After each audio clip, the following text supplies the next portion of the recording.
अब अंग्रेजों के जमाने के आपराधिक कानून भूल जाइए।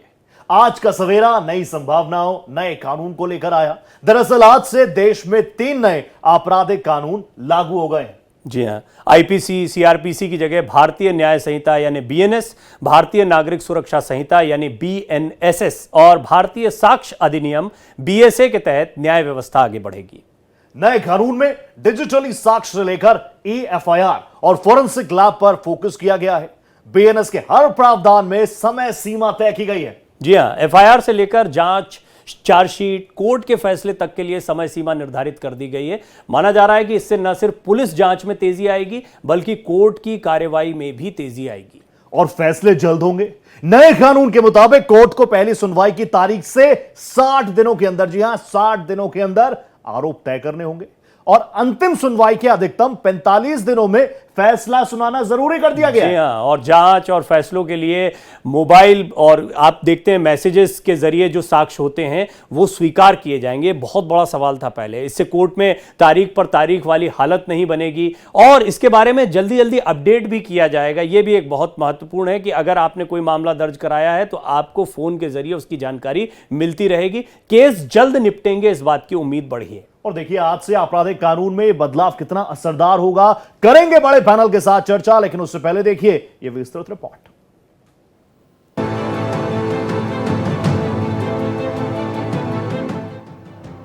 तारीख 1 जुलाई 2024। देश में आपराधिक न्याय के एक नए युग की शुरुआत हो गई है। 3 नए आपराधिक कानून लागू हो गए हैं। इसके साथ ही ब्रिटिश काल से चले आ रहे कानून की विदाई हो गई है। पुराने सीआरपीसी की जगह भारतीय नागरिक सुरक्षा संहिता ने ले ली है। भारतीय दंड संहिता की जगह भारतीय न्याय अधिनियम और इंडियन एविडेंस एक्ट की जगह भारतीय साक्ष्य अधिनियम के प्रावधान लागू हो गए हैं। गृह मंत्री अमित शाह ने 3 नए कानूनों के अमल में आने का ऐलान करते हुए कहा कि आजादी के 77 सालों बाद हमारी आपराधिक न्याय प्रणाली पूरी तरह स्वदेशी और अपनी संस्कृति के अनुरूप होगी। अब दंड की जगह न्याय ले लेगा। आजादी के 77 साल बाद आपराधिक न्याय प्रणाली, हमारी क्रिमिनल जस्टिस सिस्टम पूर्णतया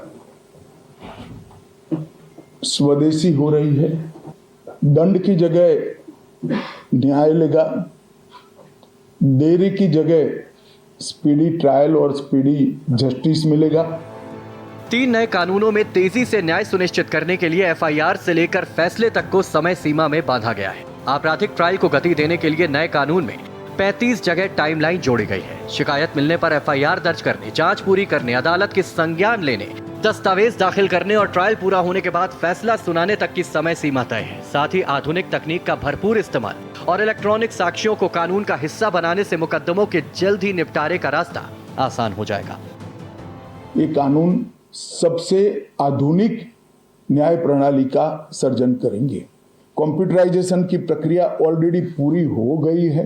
99.9% थाने कंप्यूटराइज हो चुके हैं। 90 दिन के अंदर इस कानून में पीड़ित को, जिन्होंने न्याय की गुहार की है, उनको अपने केस का प्रोग्रेस ऑटोमेटिकली ऑनलाइन भेजा जाएगा। 3 नए आपराधिक कानून लागू होने के बाद इसके तहत पहला मामला रविवार रात को 12:10 पर ग्वालियर में चोरी के लिए दर्ज किया गया। सबसे पहला मामला अब तक के रिकॉर्ड के हिसाब से ग्वालियर के पुलिस थाने में हुआ है और चोरी का है। किसी की मोटरसाइकिल चोरी कर ली गई, 1,80,000 की वैल्यू की। इसका मामला 12:10 पर रजिस्टर हुआ है। केंद्र सरकार ने 15 अगस्त तक केंद्र शासित प्रदेशों में भी नए कानून को पूरी तरह से लागू करने का टारगेट रखा है। इन 3 नए कानून के लागू होने से अपराध पर सख्ती के साथ अंकुश लगेगा, क्योंकि बार बार अपराध करने वालों पर नए कानूनों में ज्यादा सजा का प्रावधान किया गया है। Bureau report, Bharat express. देखिए, न्याय की शुरुआत नए कानून के साथ ये बहुत मायने रखता है। दरअसल भारत में न्याय व्यवस्था को लेकर एक बात हमेशा से कही जाती रही है, जहां भी रोहित तादाद ज़्यादा होती है, लोग ज़्यादा होते हैं, मामले ज़्यादा आते हैं, वहां पर समय भी बहुत ज़्यादा लगता है। कोर्ट की संख्या को लेकर सवाल उठते रहे। पुलिस रिफॉर्म की बात बहुत लंबे से समय से होती रही और पुलिस रिफॉर्म को लेकर कई रिपोर्ट्स दी गई हैं। प्रकाश सिंह जी हैं, और ऐसे कई लोगों ने कई काम किए और बहुत सारी जानकारियां रखी कि किस तरीके से आप पुलिस व्यवस्था को ज़्यादा बेहतर बना सकते हैं। और इसका सवाल इसलिए उठता है क्योंकि किसी भी देश में सुरक्षा व्यवस्था, आम लोगों की सुरक्षा और साथ ही साथ में न्याय और जितने भी विवाद के विषय होते हैं उनको लेकर एक ऐसी व्यवस्था होनी चाहिए कि वो सचमुच जल्द से जल्द अपने मामलों का निपटारा कर पाएं। लेकिन आप सुनते होंगे तारीख पर तारीख जैसे जो फिल्मी डायलॉग हैं, ये हकीकत में भी ज़मीन पर भी दिखाई पड़ते हैं। ये बड़ी चुनौती थी जिससे निपटने के लिए अब ये एक नई शुरुआत है। देखना होगा कितनी इफेक्टिव होती है। उम्मीद तो यही करते हैं कि इससे बहुत सारी चुनौतियां जो पहले आ रही थी उनसे हम निपट पाएंगे। कम से कम सबकी सोच तो यही है, उम्मीद तो यही है। इस पर हम लगातार चर्चा करेंगे। हमारे साथ एक जबरदस्त पैनल तो जुड़ेगा ही। मेरे सहयोगी गोपाल कृष्ण भी जुड़ चुके हैं, मेरे सहयोगी मनोज चौबे मेरे साथ जुड़ चुके हैं। मनोज चौबे के साथ में एसडीओपी विवेक शर्मा जी भी हैं। तो सबसे पहले मनोज चौबे जी, आप ही के पास आ रहा हूं। ग्वालियर से आप रिपोर्ट कर रहे हैं, इन 3 नए कानूनों के तहत पहली एफआईआर भी ग्वालियर में ही दर्ज हुई है। मनोज जी बिल्कुल। देखिए, नए कानून जैसे ही लागू हुए हैं, आज से पूरे देश भर के साथ ग्वालियर जिले में भी इन कानूनों को समझाइश, यानी कि जिस तरह से लोगों को अवेयरनेस करने के लिए सभी थाना क्षेत्रों में कार्यक्रम भी किए गए, जागरूकता अभियान भी चलाए जा रहे हैं, मुनादी भी ग्रामों में कराई जा रही हैं। उसी तारतम्य में आज आपने देखा होगा कि गृह मंत्री देश के अमित शाह जी के द्वारा भी बताया गया कि ग्वालियर जिले में सबसे पहली धारा यानी कि चोरी का अपराध हजीरा थाना में पंजीबद्ध किया गया था, जो कि 12:10 पर ये अपराध पंजीबद्ध किया गया है। तो यानी कि जिन अपराधों में अब तक समय लगता था, समय सीमा खिंचती थी, कोर्टों के चक्कर लगाते थे, थानों के चक्कर लगाने पड़ते थे, ऐसे में इस नए कानून से कहीं ना कहीं समाधान जल्द मिलेगा। लोगों को काफ़ी समस्याओं से निजात मिलने की प्रयास किया गया है। देश के जो इस कानून को लागू किया गया है सरकार के द्वारा, कई लोगों के द्वारा कानून का मनोज, आप हमारे साथ बने रहे। मुझे लग रहा है कि विवेक जी भी मुझे सुन पा रहे हैं। विवेक जी नमस्कार, स्वागत है आपका भारत एक्सप्रेस पर। एक बड़ी महत्वपूर्ण बात ये कि आमतौर पर ये जो मौके होते हैं, पहली बार कुछ होता है तो हम बधाई देते हैं, लेकिन किसी एफआईआर के लिए तो बधाई दी नहीं जा सकती। हाँ, नई न्याय व्यवस्था के लिए, नए कानूनों के लिए और इससे और बेहतरी हो आम लोगों की, इसकी बधाई जरूर दी जा सकती है। आप मुझे बताएं कि किस तरीके से बदलाव आएगा। क्योंकि आप सीधे कानून से जुड़े हुए हैं, आप डील कर रहे हैं। और अभी मैं और रोहित यही बात कर रहे थे कि हमें ही नहीं, कानून के जानकारों को भी अभी खूब पढ़ना पड़ेगा कि क्या क्या बदलाव हुए हैं। तो ये बदलाव किस तरह से सरलीकृत करते हैं न्याय व्यवस्था को, ये थोड़ा सा दर्शकों को भी समझाएं। पूरे देश के दर्शक आपको देख रहे हैं। जी नमस्कार। नए कानून लागू होने पर आप सभी को भी बधाई। जो नए कानून लागू हुए हैं, ये इनकी जो मूल भावना है वो भावना नागरिक केंद्रित है। जो पुराने कानून थे उनमें दंड केंद्रित विधान था। उनकी व्यवस्था इस आधार पर आधारित थी कि आरोपी को दंड कैसे दिया जाए और क्या दंड दिया जाए, जबकि नए कानून जो हैं वो दंड पर केंद्रित न होकर न्याय पर केंद्रित हैं। न्याय की जब बात की जाती है तो न्याय के साथ साथ ये महत्वपूर्ण होता है कि जो पीड़ित है, जो फरियादी है, उसके साथ न केवल न्याय हो, न्याय त्वरित हो और न्याय प्रदान करने वाली संस्थाएं जवाबदेही भी हों। इस पूरे कानूनों में इस चीज़ को असली जामा पहनाया गया है कि पुलिस व्यवस्था और न्यायपालिका दोनों ही उस पीड़ित पक्ष के प्रति जवाबदेही हों और तय समय में प्रकरणों का डिस्पोजल करें। और इस तथ्य को भी ध्यान में रखा गया है कि विशेषकर जो संवेदनशील वर्ग है, महिलाएं, बच्चे, वृद्ध, इनके संबंध में न्याय को उनके पक्ष में बनाया गया है। जैसे कि जब मैं कुछ उदाहरण दूं जी, सीनियर सिटीजन को अब थाने में आके बयान लेकर आने की ज़रूरत नहीं है, उनके बयान उनके घर पे ही लिखे जाएंगे। महिला के जो बयान लिखे जाएंगे पुलिस के द्वारा, वो उसके अनुकूल स्थान पर लिखे जाएंगे, उसे थाने में आके बयान देने की ज़रूरत नहीं है। इस पूरी कानूनों में एक व्यवस्था और भी की गई है कि अक्सर ये देखा जाता था कि पीड़ित को और उसके गवाहों को डराया धमकाया जाता था। अब ये अपराध बना दिया गया है कि अगर पीड़ित और उसके गवाहों को डराया धमकाया जाएगा तो ये कानूनन अपराध होगा और उसमें पृथक से एक प्रकरण पंजीबद्ध किया जाएगा जी। तो ये जो कानून है, ये औपनिवेशिक मानसिकता थी, उससे मुक्ति के कानून है। अच्छा विवेक जी, एक थोड़ा सा, क्योंकि आप व्यवहारिक रूप से इसको ज्यादा समझा पाएंगे, अभी जब इसको इंप्लीमेंट करने के लिए जा रहे हैं तो इंप्लीमेंटेशन में पुराने कानूनों का इंप्लीमेंटेशन और नए कानूनों का इंप्लीमेंटेशन, इसको समझाना भी पड़ेगा। अभी आपकी एक टीम होगी, आपने तो इसको निश्चित तौर पर काफी स्टडी किया होगा, समझा होगा, लेकिन बाकी लोगों को भी समझाना, उसकी ट्रेनिंग किस तरह से चल रही है और कब तक अकोमोडेट कर पाएंगे हम पूरे नए सिस्टम के साथ, या इसके लिए पहले से तैयारी चल रही थी और अब हम तैयार हैं सिस्टम के लिहाज से भी? मध्य प्रदेश शासन के द्वारा पुलिस विभाग के द्वारा सभी पुलिस बल को ट्रेनिंग इसमें दी जा चुकी है और 3 चरणों में ट्रेनिंग दी जा चुकी है। इसीलिए सारे जो विवेचक हैं और जो स्टाफ है पुलिस का, वो पूरा हैंड्स ऑन हो चुका है इन नए कानूनों के संबंध में और तैयार है। और यही कारण है कि जैसे ही कोई प्रथम सूचना रिपोर्ट आ रही है उस पर अब कार्रवाई की जा रही है।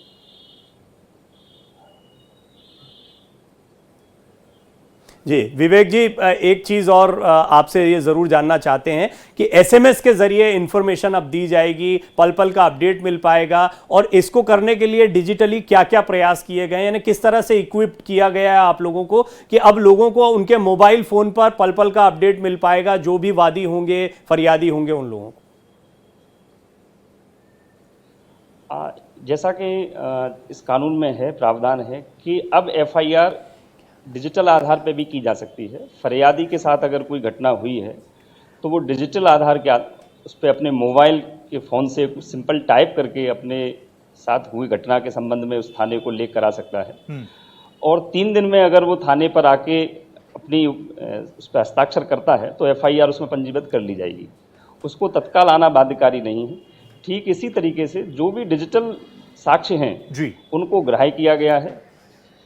पीड़ित को और फरियादी को या उसके साक्षियों को अपने अपराध में क्या प्रगति मेरी हुई है उसको जानने का पूरा अधिकार है और उससे उसकी एक प्रति इसमें प्रदाय की जाएगी। तो अब यह नहीं है कि पुलिस कुछ भी कर रही है, जो फरियादी है उसे अपने अपराध के बारे में पुलिस को बताना होगा। पुलिस की इसमें जवाबदेही सुनिश्चित की गई है और ये कानून के रूप में पुलिस को जवाबदेह बनाया गया है।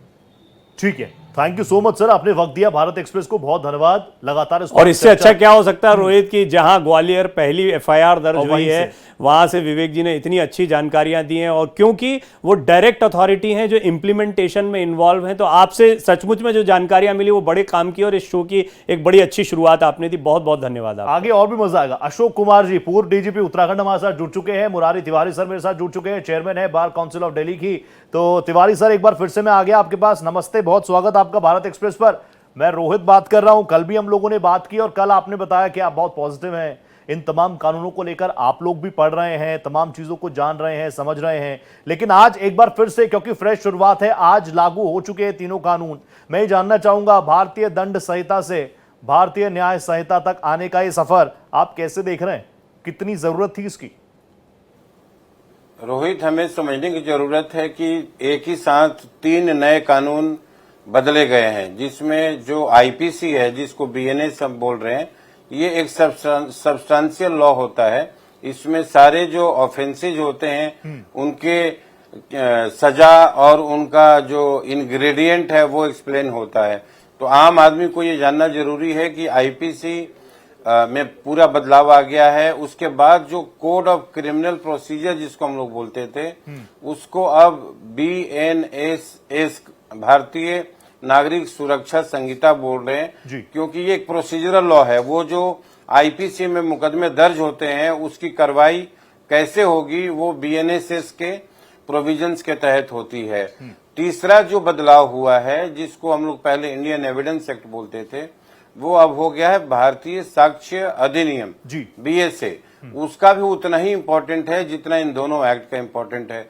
वो एविडेंस को एक्सप्लेन करता है कि वो क्या क्या एविडेंस में एडमिसिबल है, क्या क्या जो डिजिटल एविडेंसेस हैं वो इन्हीं में आई हैं तमाम चीजें। जी मुरारी सर प्लीज। इंडियन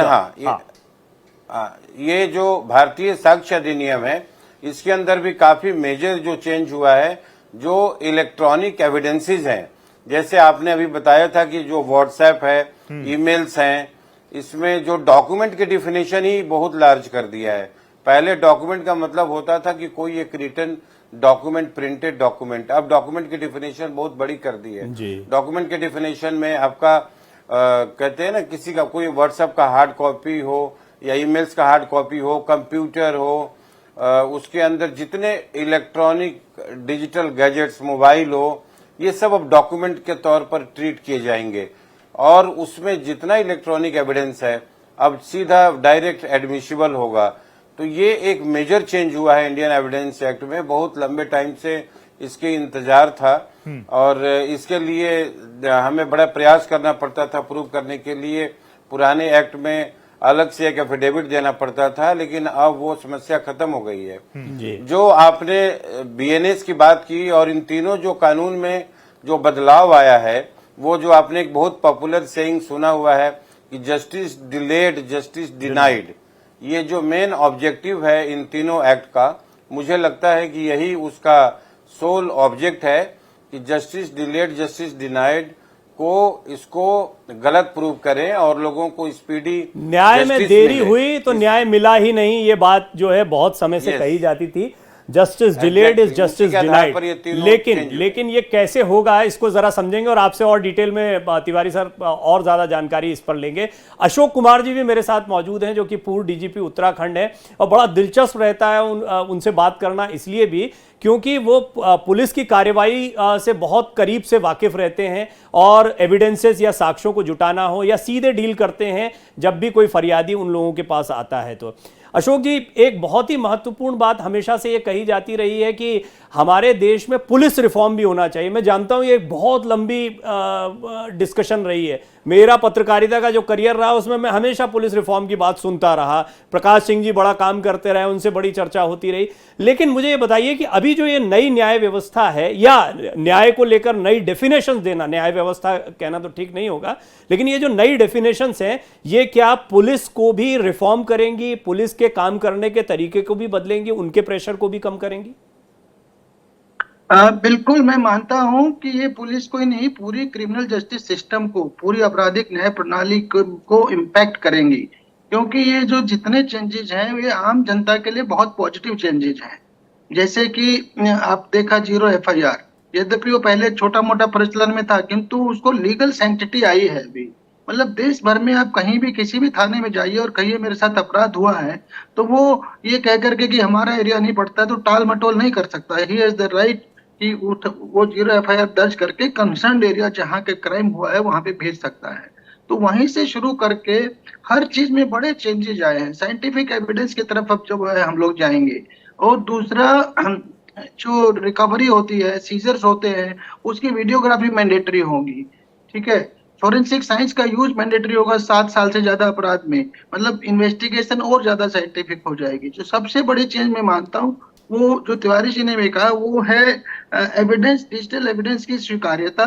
साथ ही साथ जो ट्रायल है वो भी ऑनलाइन हो सकेगा, मतलब वीडियो कॉन्फ्रेंस के थ्रू हो सकेगा। रिमांड अभी होता था जज की परमिशन से होता था। तो ये बहुत फार रीचिंग चेंजेस हैं। ये पुलिस में रिफॉर्म है, ये जेलों में रिफॉर्म लाएगा, ये जुडिशरी में रिफॉर्म लाएगा, ये प्रोसिक्यूशन में रिफॉर्म लाएगा। बिकॉज जो डिलेड क्यों होता था, एडजोर्नमेंट्स लेते रहते थे, कभी सरकारी वकील ने लिया, कभी प्राइवेट वकील ने लिया, तो जो 2 साल में का क्राइम जो है वो 20-20 साल तक चलते रहते थे ट्रायल।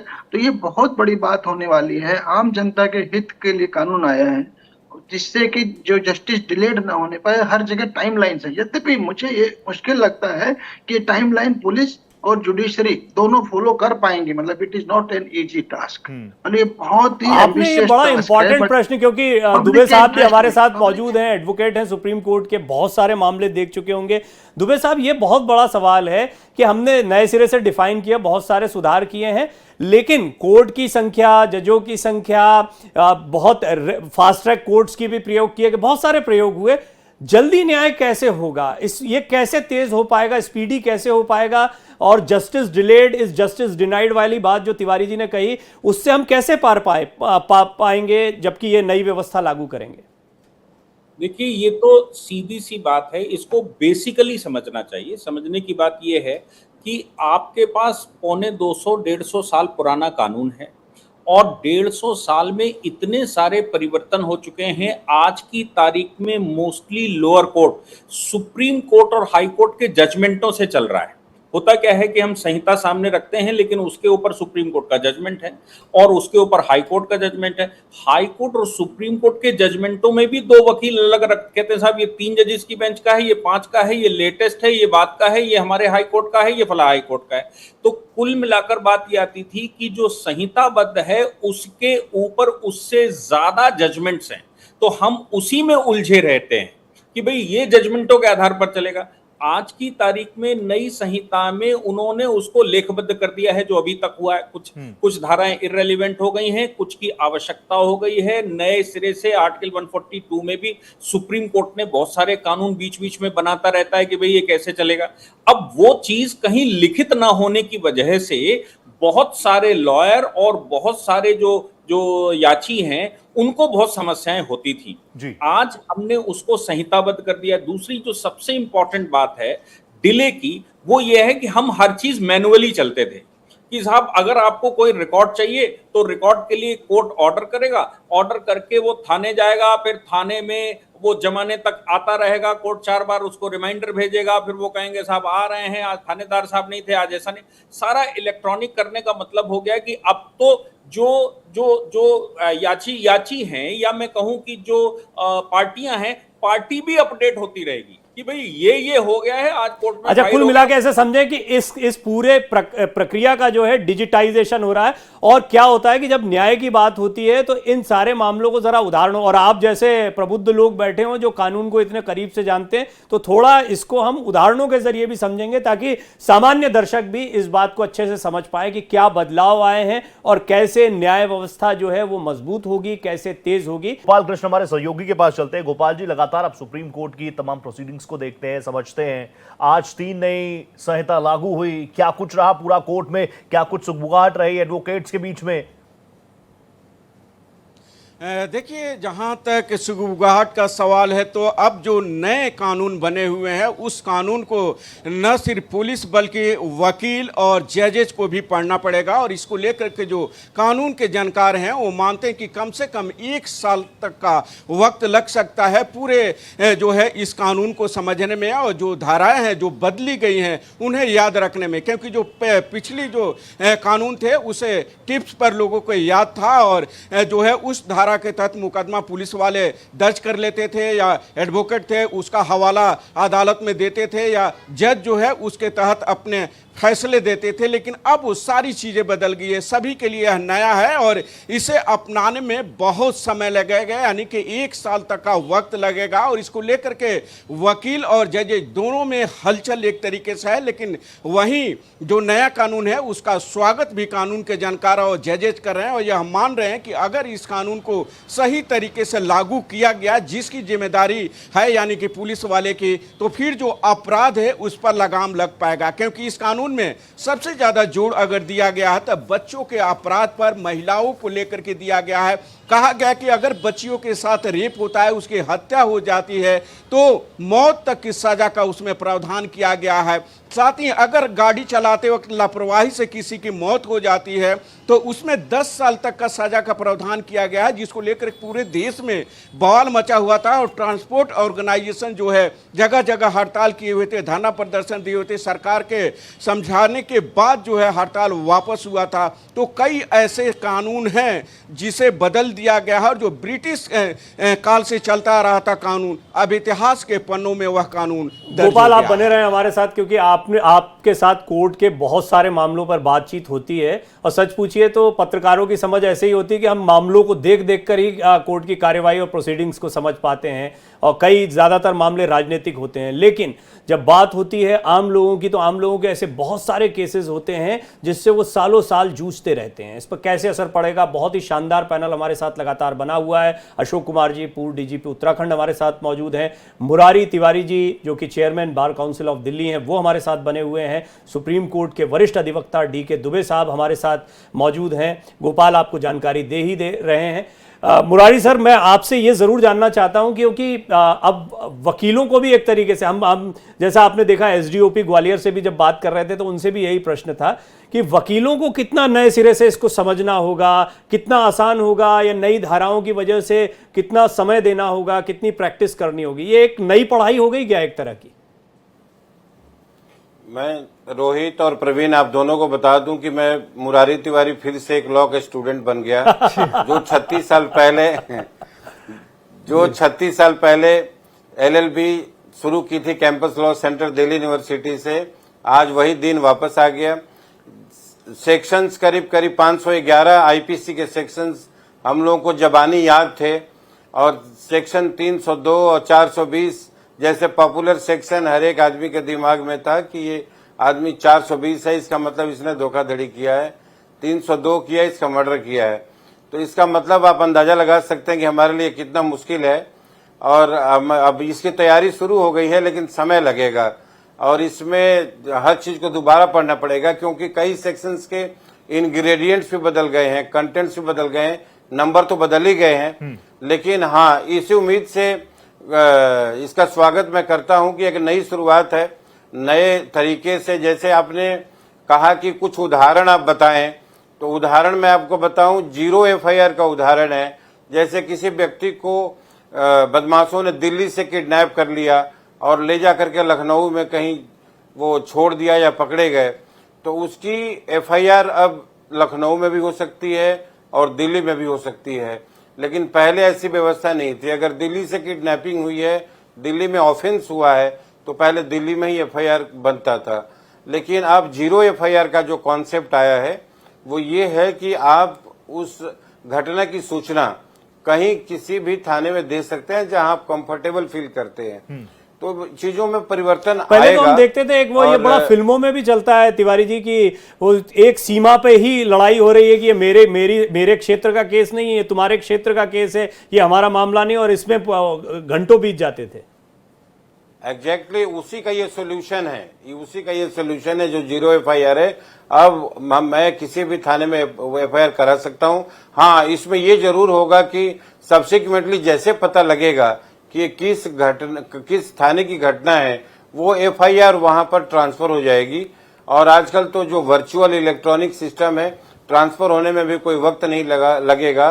और मुझे लगता है कि इससे काम काफी आसान होगा। जी ठीक है सर, अभी हम जो बातें कर रहे हैं काफी पॉजिटिव बातें आ रही हैं। कल भी मुरारी सर हमने 1 घंटे तक इस पूरे मसले पर चर्चा की थी। अशोक सर भी कल मेरे साथ बने हुए थे। अशोक जी, मैं आपके पास आ गया। अशोक सर, जिस तरीके का जिक्र हम कर रहे थे, कल भी आप बहुत हार्श शब्दों में बता रहे थे कि भैया जिसने कुछ गलत किया है उसको तुरंत पकड़ा जाना चाहिए। हैंडकफ्स को लेकर आपकी और प्रकाश पांडे जी दिल्ली हाई कोर्ट में एडवोकेट है, उनके बीच में काफी आपने एक्सचेंज, वर्ड्स ऑफ एक्सचेंज भी हुआ। और कल बहुत मजा आया था मुझे, दोनों पर्सपेक्ट्स मुझे समझने के लिए मिले थे। लेकिन बहुत सारी चीजें ऐसी थी जो डिफाइन नहीं थी, जैसी दहशतगर्दी क्या होती है, इसको डिफाइन करने का प्रयास किया गया है। पिछले कुछ वक्त में हमने एक चीज बहुत सुनी, मॉब लिंचिंग, इसको डिफाइन किया गया है। अशोक सर, यू फील कि इन तमाम चीजों के बाद बेहतर पुलिसिंग भी हो पाएगी और न्याय व्यवस्था और ज्यादा स्ट्रांग होगी, लोगों को इसमें बिलीव और ज्यादा होगा? बिल्कुल, आपको मैंने कल भी बताया था, जैसे टेररिज्म हमारी आईपीसी में था ही नहीं। जैसे कि गैंगस्टर जो ऑर्गेनाइज्ड क्राइम है वो था ही नहीं, उसके लिए स्पेशल एक्ट थे। अभी यूएपी में टेररिज्म कवर होता था, और जो गैंगस्टर एक्ट है, मकोका है, यूपी में गैंगस्टर है, यूपी उत्तराखंड में, महाराष्ट्र में मकोका है, उसमें सब ऑर्गेनाइज्ड क्रिमिनल डील होते थे। तो ये सारे जो चीजों को अब सारा का सारा भारतीय न्याय संहिता में आ गया है, सब डिफाइन हो गया है। राजद्रोह को भी चेंज करके देशद्रोह पे ले आए हैं, वो बहुत अच्छे काम है। मैं आपको इसको बताना चाहता हूँ डिफरेंस। राजद्रोह है कि it's a revolt against government, जबकि देशद्रोह है कि देश के खिलाफ द्रोह है। तो वो बहुत अच्छा हुआ है और वो जरूरी भी था। एनीबॉडी जो भारत की एकता और अखंडता के खिलाफ बोलता है, संप्रभुता के खिलाफ बोलता है, तो उस पर तो कार्रवाई होना ही चाहिए। तो ये इन्होंने डेफिनेशंस को बहुत अच्छा बना दिया है, सजा को बेहतर किया है। एक चीज अभी तक के सारे डिस्कशन में छूट गई है कि जो नेग्लिजेंस के केसेस थे 304A, जो एक्सीडेंट वाले केसेस थे, उसमें सजा पहले बहुत कम थी, सिर्फ 2 साल। अब उसको 5 साल कर दिया है, एक बात। और दूसरी बात, जो केसेस और उससे हीनियस है, यानी कि जिसमें आदमी हिट एंड रन मार भी दिया और भाग गया, कोई उसका केयर ही नहीं किया कि हॉस्पिटलाइज करा ले, ये कर ले, वो कर ले, रुक जाए, तो उसमें सजा और बढ़ा दी गई है 10 साल। तो अच्छा अशोक सर, कल भी हम इस चीज को लेकर जिक्र कर रहे थे, जैसे ये तो हीनियस क्राइम हो गए, छोटे छोटे क्राइम्स को भी इस बार, संगठित अपराधों को भी इस बार एक जगह देने की कोशिश की गई है। पॉकेटमारी को लेकर चीजें की गई है। कम्युनिटी सर्विस जो इससे पहले नहीं था, उसको भी डिफाइन किया गया है। ये कम्युनिटी सर्विस एक सजा के रूप में, छोटी सजा के रूप में हाँ। डाला गया। अगर आपको याद हो तो बहुत पहले एक फिल्म आई थी राजेश खन्ना की दुश्मन जी, उसमें कम्युनिटी सर्विस का आइडिया था। और कहीं ना कहीं एक बार ये आपको याद होगा, हमारे जो फॉर्मर सीएम थे पंजाब के, उन्होंने भी कम्युनिटी सर्विस की थी सजा के तौर पे। तो ये भी एक नया कॉन्सेप्ट जो है, एक मोड आ गया है कि कम्युनिटी सर्विस भी आपको सजा के रूप में दी जा सकती है कि आप कम्युनिटी की सर्विस करिए। ये बहुत अच्छा कॉन्सेप्ट है। जी, डीके दुबे साहब, एक बड़ा सवाल ये भी लोगों के जहन में आ रहा होगा कि चलिए आज से नई व्यवस्था है, अभी कई मामले हैं जो चल रहे हैं ऑलरेडी कोर्ट में, किस तरह से असर पड़ेगा उन पर और क्या चीज़ें, मतलब आप भी कई मामलों को लेकर अभी कोर्ट में जब अपीयर होते होंगे, तो एक पुरानी व्यवस्था और नई व्यवस्था कितना फर्क आ जाएगा, इस ट्रांजिशन के लिए क्या तय किया गया है? देखिए, कॉन्स्टिट्यूशन के आर्टिकल 20 में पहले से ही व्यवस्था है, जिस समय जो एक्ट हुआ उस समय जो अपराध था उस समय जो कानून था उसी कानून से गवर्न होंगे।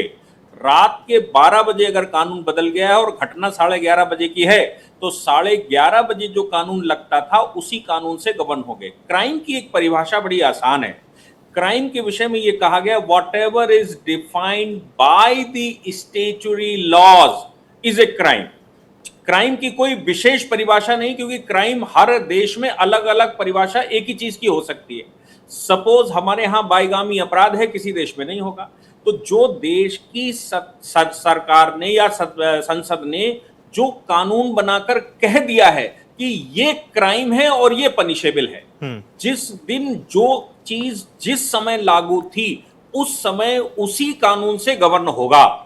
आज 1 जुलाई की तारीख में अगर अपराध होता है तो आज बीएनएस से गवर्न होगा, और अगर वो कल हुआ था तो फिर वो आईपीसी से गवर्न होगा। इसमें कोई भेद नहीं है, ये सीधा सीधा प्रिंसिपल है। इसलिए अगर पिछला केस है तो आईपीसी केस है तो उसमें बहस होगी, और अगर नया आ गया ये कानून के मामले से आपने बिल्कुल ठीक बात कही। लेकिन मैं अशोक जी आपसे ये जरूर समझना चाहूंगा पुलिस के लिहाज से, क्योंकि पुलिस के तंत्र में अभी हम बात कर रहे थे एसडीओपी ग्वालियर से, आपने भी शायद सुना हो कि अब डिजिटाइजेशन हो गया, अब इंफॉर्मेशन मिलेगी, अब ज्यादा फास्ट ट्रैक होगा, इंफॉर्मेशन मंगाई जाएगी। तो ये प्रक्रिया है पुलिस कोर्ट के बीच में साक्ष्यों को लेकर, ये प्रक्रिया तो बदलेगी पुलिस के लिए। वो तो ऐसा नहीं कर सकती कि पुराने में पुराने की तरह काम करें, नए में नए की तरह काम करें। नहीं, देखिए वो तो आज की डेट में एक्सेप्टेबल हो गया तो हो गया। जैसे सम्मन की बात करें, सम्मन जाता था कोर्ट से, थाने में जाता था, थाने का सिपाही जाता था, सर्व करने जाता था, आधी बार सर्व करता ही नहीं था, बोल देता था कि नहीं मिला, वहीं बैठे बैठे बोल देता था कि आदमी नहीं मिला। तो अब वो सम्मन जो है आज की तारीख में अब वो डिजिटली डिलीवर हो जाएगा, उसकी लीगल वैल्यू हो गई कि अगर आपने व्हाट्सएप कर दिया या आपने मेल भेज दिया आदमी को और वो डबल टिक आ गया तो मतलब जो है हो गया डिलीवर। तो ये काफी बड़ी सुविधा भी है। तो पुलिस के सारे सिस्टम बदलेंगे, बदल रहे हैं। यद्यपि जैसा मैंने कहा कि जितनी ज्यादा अपेक्षा हमसे की जा रही है, एक साथ सारा कुछ हो पाएगा मुझे आसान नहीं लगता। जैसे फोरेंसिक साइंस का यूज 7 साल से ज्यादा की सजा के हर मामले में कोशिश करते थे हम उत्तराखंड में, हमने हर डिस्ट्रिक्ट लेवल पे हमारी फोरेंसिक लेबोरेटरी बन गई है, किंतु 100% लागू होना बहुत आसान नहीं होगा। इसी तरह से जो हर चीज को एक थोड़ा समय लगता है। और सच पूछिए तो मैं और रोहित जब यहाँ बैठे हैं तो हम बहुत ही रोचक तथ्यों को जानने के लिए स्टूडेंट की तरह बैठे हैं, लेकिन गोपाल इसमें बड़े खिलाड़ी हैं, क्योंकि गोपाल जो है वो लगातार कोर्ट को कवर करते रहे हैं, तो कानून की पढ़ाई जो है उनकी भी अच्छी खासी हो रखी है। गोपाल, एक अच्छा पैनल मौजूद है, मुझे लगता है कुछ अच्छे सवाल आपकी तरफ से भी आना चाहिए, और आप बड़ी देर से खड़े हैं, सुन भी रहे हैं सभी लोगों को। जी बिल्कुल, मेरा सवाल यही है कि जो 11:59 तक एफआईआर दर्ज किया गया है वो पुराने कानून में लागू होगा, लेकिन नए कानून में 12 बजे के बाद जो दर्ज किया गया है वो नए कानून में लागू होगा। लेकिन जो पुराने केस हैं क्या उसकी पेंडेंसी और बढ़ेगी आने वाले समय में? क्योंकि नए केस को लेकर के समय सीमा तय कर दिया गया है कि 0 एफआईआर होता है तो 15 दिन के भीतर ट्रांसफर करना होगा, 60 दिन के भीतर जो है चार्जशीट फाइल करना होगा, 90 दिन के भीतर जो है ऑर्डर पास करना होगा, 1 महीने के ऑर्डर सुरक्षित रखना होगा, 1 महीने के भीतर जो है ऑर्डर पास करना होगा। तो ये जो टाइम फिक्स किया गया है, क्या इसका असर पुराने केसों पर नहीं पड़ेगा?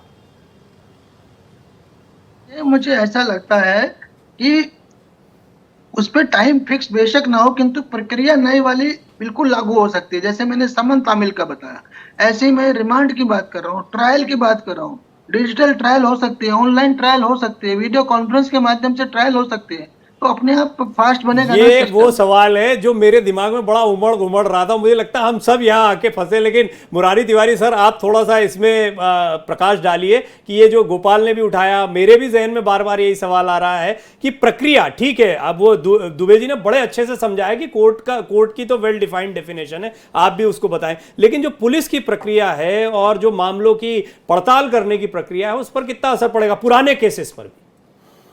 देखिए, गोपाल जी ने बहुत ही वैलिड क्वेश्चन उठाया है और इसको मैं अप्रिशिएट करता हूं। और इसका जवाब अशोक जी ने खुद ही दे दिया था अभी थोड़ी देर पहले, वो भी तारीफ के काबिल हैं। आज की डेट में जो 302 का मुकदमा जिसमें मर्डर का केस चल रहा होता था, जिसमें एफएसएल की रिपोर्ट 1 साल से 9 महीने से 10 महीने से नहीं आती थी, क्योंकि एफएसएल की जो अरेंजमेंट है वो बिल्कुल ही नहीं है हमारे कंट्री में। तो अब होगा तो होगा, ये स्थिति है। और जब हर 7 साल से ऊपर वाले केस में एफएसएल की रिपोर्ट की जरूरत पड़ेगी तो ऑटोमेटिक वो मुकदमा जो डिले हो जाएगा, जो आज टाइम फ्रेम हमने दिया है नए केस में, जब उसमें एफएसएल मैंडेटरी और वो आएगा नहीं तो होगा कहां से। तो मैं आपको शुरुआत से ही बोल रहा हूं कि स्वागत ही कर रहा हूं मैं इसका, लेकिन जब तक अरेंजमेंट नहीं होगा, जब तक इंफ्रास्ट्रक्चर नहीं होगा, तब तक ये सब बेकार हो जाएगा। और जो अशोक जी कह रहे हैं बार बार समन्स का, तो पिछले कुछ सालों से प्रवीण जी और रोहित जी आप दोनों को मैं बता दूं कि पिछले कुछ सालों से जो ये प्रोविजन चेंज किए गए हैं आज, ये सारे बाय वे ऑफ जजमेंट्स कोर्टों ने ऑलरेडी इनको लागू कर रखा था। उदाहरण के तौर पर कम्युनिटी सर्विसेज की सजा हाई कोर्ट से कई मैटर में मिलने लग गए थे। जो समन्स थे व्हाट्सएप के थ्रू, ईमेल के थ्रू ऑलरेडी पिछले कई साल से जा रहे हैं।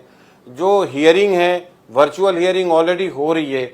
जो एक्यूज्ड हैं, जो हिनियस क्राइम वाले एक्यूज्ड हैं, उनको जेल से ही उनका अटेंडेंस लगता है। तो ये चीजें ऑलरेडी एग्जिस्टेंस में थी, उसको अब एक तरीके से दुबे ने, जैसे मिस्टर दुबे ने बताया, इसको एक लीगल प्रारूप दे दिया है और इसको ताकि लागू करने में आसानी हो जाए। मेरे हिसाब से जो मेजोरिटी जो इसका अमेंडमेंट है या जो नई चीजें आई हैं ऑलरेडी कोर्ट में एग्जिस्ट कर रही थी ये। ठीक है, दुबे सर भी हमारे साथ है। दुबे सर, मैं भी आपसे एक सवाल पूछना चाहूंगा। वैसे तो प्रवीण सर बता ही चुके हैं कि हम खुद एक स्टूडेंट की तरह यहाँ पर बैठ रहे हैं। हमने बहुत सारी चीजें देखी और सरकार की तरफ से भी जब ये कहा गया कि नए कानून आ रहे हैं, बहुत सारी चीजें सरकार की तरफ से भी रखी गई कि भैया दंड नहीं देना, हम तो न्याय देना चाहते हैं, हम तो नागरिकों को सशक्त करना चाहते हैं, उनके अधिकारों के प्रति जो कानून है, कानून का डर भी होना चाहिए। तमाम चीजें सरकार ने कही, बहुत पॉजिटिव अकाउंटेबिलिटी एनहांस करने की बात की गई कि भैया आप लोगों की जवाबदेही बिल्कुल तय हो जाए। ये तमाम चीजें हमने देखी, लेकिन बहुत सारे सवाल सबके जहन में जैसे आ रहे थे पिछली बार भी, और अलग अलग जगहों से हमने देखा कि फॉल्स केसेस भी काफी सारे आते थे। अब इस बार ये जो नए कानून आए हैं, फॉल्स केसेस, जहां पर एक एक्यूजी जिसके 10 साल चले गए, समाज में उसका पूरा बहिष्कार हो गया, उसके कॉम्पनसेशन को लेकर, उसके कॉम्पनसेट किस तरीके से उसको किया जाए, क्या इन नए कानूनों में इसको लेकर कुछ चीजें हैं क्या? देखिए, एक चीज तो हमको रोहित जी समझनी चाहिए कि हमारे यहाँ का जो क्रिमिनल जस्टिस सिस्टम है वो अभी बहुत ज्यादा वेल प्रूव्ड नहीं है। रिफॉर्म हम लगातार मांग ही रहे थे, लेकिन ये बात तो निश्चित है कि जब हम कानून बनाकर रखते हैं तो उसको इम्प्लीमेंटेशन में थोड़ा समय लगता है, और इम्प्लीमेंटेशन में थोड़े समय के बाद जब हम फ्लो में आएंगे तो ये सारी चीजों के समाधान निकलते हैं। जैसा अभी अशोक जी ने या हमारे मित्र तिवारी जी ने कहा कि प्रोसीजरल मैकेनिज्म को जरा सा समझना चाहिए। मैंने पिछली बार जो बात कही वो सब्सटेंटिव लॉ की थी। प्रोसीजर में have the retrospective effect, but the substantive law do not having the retrospective effect. तो जो सब्सटेंटिव लॉ होता है वो रात के 12 बजे तक जो है वही चलेगा, लेकिन प्रोसीजर अगर 12 बजे बदल गया तो 12 बजे वाले से पहले वाले एफआईआर में भी प्रोसीजर बदल सकता है। प्रोसीजर जो है वो रिट्रोस्पेक्टिव इफेक्ट के साथ आ सकता है, क्योंकि प्रोसीजर जो है वो दंड पर प्रभाव नहीं डालता, प्रोसीजर तो एक प्रक्रिया है जो वो कहता है कि इसको फास्ट और फास्ट कर सकते हैं, कितनी वेल प्रूव्ड है। ये तो जवाब आया आपका। हाँ, तो मेरा वहां प्रोसीजर का मतलब ये होता है कि कल तक प्रोसीजर कुछ था कानून और वो केस चल रहा है पिछले 5 साल से, आज प्रोसीजर बदल गया, क्या अब आज का प्रोसीजर 5 साल पुराने केस पर लग सकता है? तो एग्जैक्टली वो लग सकता है। सुप्रीम कोर्ट की तमाम तरह की रूलिंग है जिसमें उसने कहा है कि बेनिफिट तो हमको देना ही है। हाँ, कानून में अगर सजा बदल गई है तो उसका बेनिफिशियल प्रभाव हो सकता है, उसका निगेटिव प्रभाव नहीं हो सकता।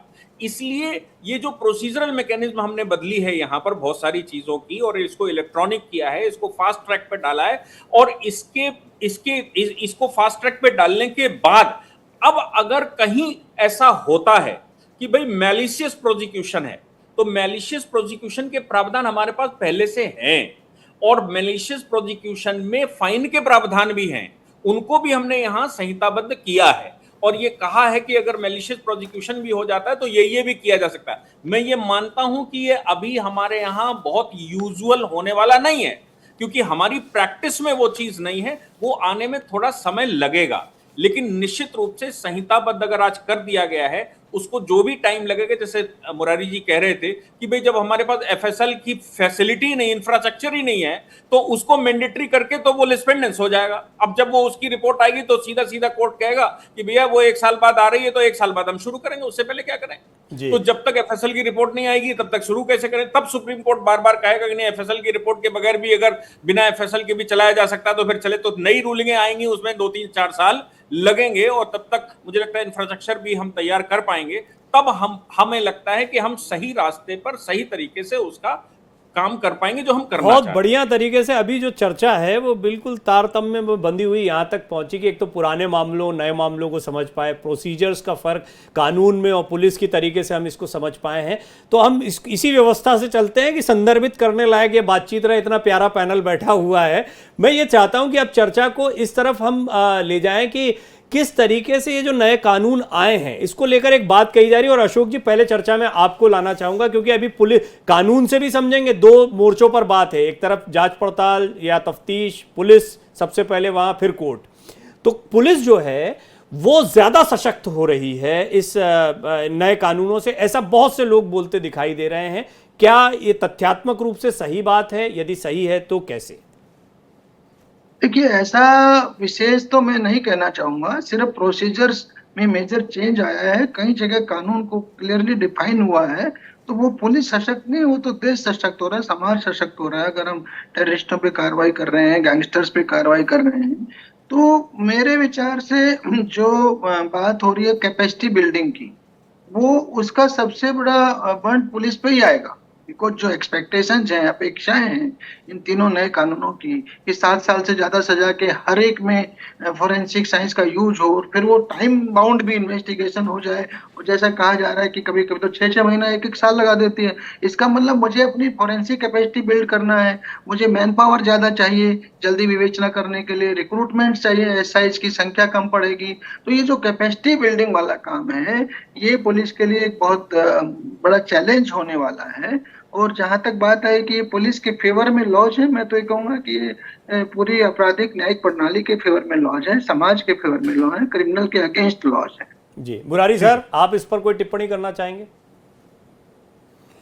नहीं, आप कल की तरह डिबेट चाह रहे थे, लेकिन कल ओपनिंग लाइन में ही अशोक जी ने सारी जिम्मेवारी वकीलों पे ही एडजॉर्नमेंट पर डाल दिया था, इसीलिए वो थोड़ा मामला ज्यादा को लेकर ही बहुत ज्यादा serious हो गया प्रकाश था। जी नाराज भी हो गए थे कि पहले वकील बहुत ज्यादा एडजस्टमेंट ले लेते हैं, आरोपी बहुत ज्यादा एडजस्टमेंट ले लेते हैं, इससे बहुत डिले होता है। यस, तो आज अशोक जी ने कहा कि पुलिस वालों, सरकारी वकील भी डेट लेता है और प्राइवेट वकील भी डेट लेता है। हम सबको यही कामना करनी चाहिए कि इंफ्रास्ट्रक्चर दोनों साइड में, पुलिस के साइड में भी और जुडिशियल साइड में भी मैंडेटरली बहुत बढ़ाना पड़ेगा, अगर हम इसको ट्रू स्पिरिट में चाहते हैं कि इसको लागू करें। गवर्नमेंट को भी इस बारे में सोचना होगा, और जब तक ये इंफ्रास्ट्रक्चर बढ़ेगा नहीं तब तक इस सिचुएशन में कोई बहुत ज्यादा बदलाव नहीं आएगा, जो मेरा मानना है। तो हमें इस कामना से सोचना चाहिए कि चीजें बढ़ेंगी और सरकार भी हमारी इस पे बहुत ध्यान देगी। मैं फटाफट दुबे पुलिस सर को में भी इसमें और शामिल कर लेता हूं। दुबे सर, आपको क्या लगता है, पुलिस ज्यादा मजबूत, वकील ज्यादा मजबूत, और वैसे अगर यूं कहा जाए तो पूरा समाज मजबूत आम आदमी के लिए, लेकिन फिर भी दो पहलू जो होते हैं जिनके बीच में रहता है आम आदमी या न्याय की अपेक्षा करने वाला, वो पुलिस और कानून। तो ये इसमें से किसको ज्यादा फायदा या कौन ज्यादा मजबूत होता दिखता है? देखिए, अगर मेरे दिल की बात पूछेंगे, हाँ, दिल की बात तो वकील और पुलिस, भाई हम तो रोजगार कर रहे हैं, हमें जो मशीन दे दोगे हम वो चला देंगे, सीधी सी बात है। जो मशीन आपने बताई हम उस पर कल से चलना शुरू कर देंगे, ये अपना प्रोफेशन है। लेकिन हाँ, ये निश्चित है कि अगर अच्छी मैकेनिज्म मिलती है, अच्छा व्यवस्था मिलती है और क्लियर कट प्रोविजंस मिलते हैं तो हम सबको चलना आसान हो जाता है। कोर्ट और इन्वेस्टिगेशन टीम, ये दोनों एक ही सिक्के के दो पहलू हैं। इन दोनों के सामंजस्य के बगैर हम बहुत अच्छा जस्टिस सिस्टम में, खासतौर से क्रिमिनल जस्टिस सिस्टम में नहीं आ सकते।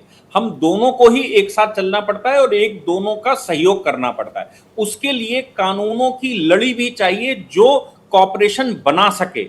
अगर ऐसा नहीं होता है तो फिर भाई हम अपने हथियारों का इस्तेमाल करते हैं, वो अपने हथियारों का इस्तेमाल करते हैं, और मालूम पड़ा जस्टिस सिस्टम कहीं किनारे रह जाता है और हम अपने हथियारों से ही एक दूसरे से लड़ने लगते हैं। लड़ने से मतलब है वैचारिक रूप से हम आगे बढ़ने। हाँ, और इसका खमियाजा भुगतना पड़ता है आम आदमी को, उस प्रार्थी को जो न्याय की अपेक्षा कर रहा है।